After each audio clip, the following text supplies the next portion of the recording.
पाकिस्तान के साथ असला डील करने वाले लीबिया के आर्मी चीफ और उनकी आला फौजी क्यादत एक त्यारे हादसे में जहां भाग। जी नाज़रीन, आपको बताएंगे एक बड़ी ब्रेकिंग न्यूज आ रही है टर्की से, जहां पे लीबिया के आर्मी चीफ और उनकी आला फौजी क्यादत एक अहम दौरे पर टर्की में होती है। और जब ये टर्की से वापस आ रहे होते हैं इंकरा से वापस लीबिया, और रास्ते में ही इनके प्लेन के अंदर एक टेक्निकल खराबी होती है, जिसके बाद वो नीचे सिग्नल भेजते हैं कि हंगामी लैंडिंग की दरख्वास्त भेजते हैं। और उस 16 मिनटों के बाद जो त्यारा होता है वो रडार से गायब हो जाता है और एकदम उस त्यारे के तबाह होने की न्यूज मिलती है, जिसकी बकायदा तस्दीक की गई टर्की की जानिब से, और जिसमें जो लीबिया के जो जनरल एहदाद थे, जो उनके आर्मी चीफ हैं, और उनकी जो फौजी क्यादत है वो भी मौजूद थी। और तकरीबन 8 लोग उस त्यारे में थे। वो त्यारा जो है वो तबाह हो जाता है। लेकिन एक बड़ी इसमें इंटरेस्टिंग चीज है, ये वो आर्मी चीफ नहीं है जिन्होंने पाकिस्तान के जो फील्ड मार्शल से मुलाकात की थी। बेसिकली लीबिया के अंदर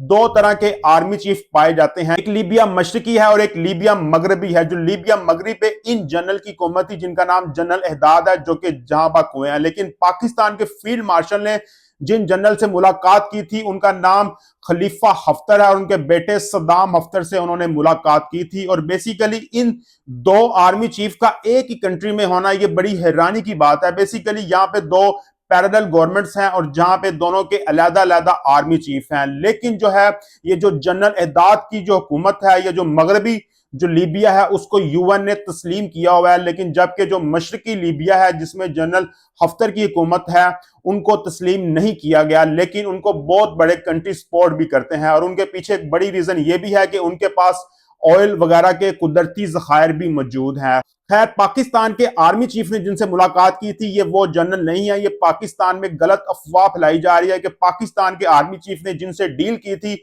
वो जो है खलीफा हफ्तर जो है वो जां बक हो गए हैं। ये वो नहीं है, उनका नाम जनरल एहदाद है जो कि जां बक हुए हैं। अगर हम इसकी वजूहात में आते हैं तो टर्की के मुताबिक ये जो त्यारा हादसा हुआ है इसके पीछे टेक्निकल खराबी है और कोई ऐसा इशू नहीं है।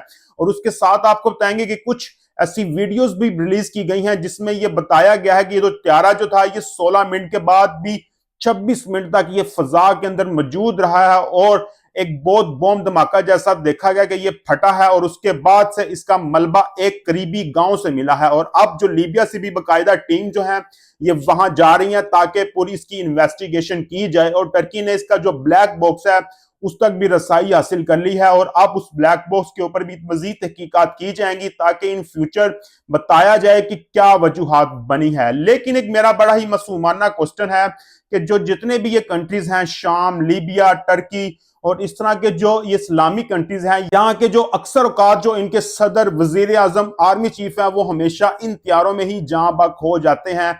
तो क्या ये कोई वाकई टेक्निकल खराबी होती है या कोई सोची समझी साजिश होती है?